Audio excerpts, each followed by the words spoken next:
Well, so let's talk about evolution.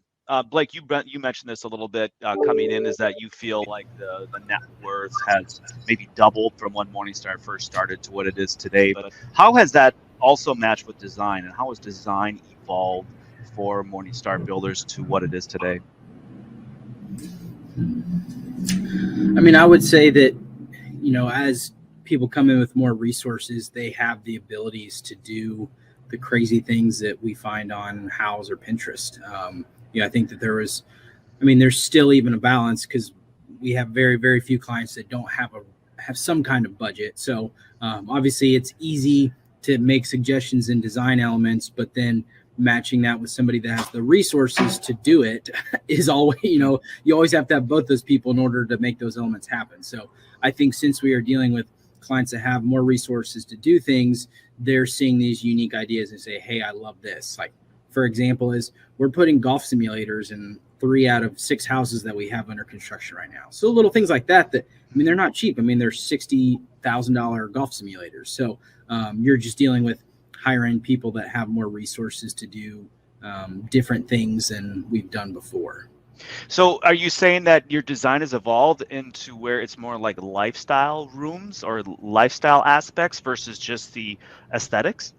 I definitely think so. I mean, obviously Dad can speak to more of the design, but I think everyone's focus has shifted to that kind of lifestyle focus for sure. So, well, for us, because we're in a milder southern climate, we don't look like what you got in your background. Outside is a big deal. Somebody might build and for us, 3,000, 3,500 feet is about the smallest we build.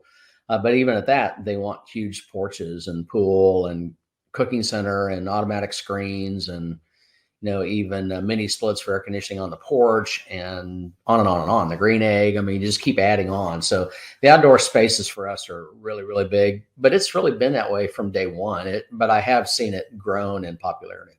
Yeah, you were just mentioning that too. I think you were talking about having an event at one of your clients' homes and just doing from the outside, as far as that, summer kitchens and I think landscape design and how that all ties into the home. So did that really explode when we went into lockdown mode with COVID, and then people sort of looked at their home and what they can do with it?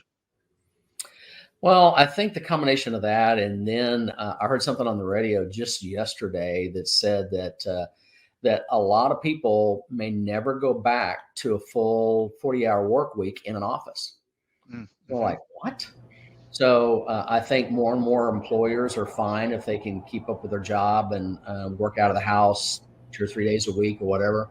So I think the home is going to continue to grow in a place where they know they're going to spend more and more time in. And having that combination indoor-outdoor space, we're doing probably those sliding doors now almost on every project. Mm-hmm.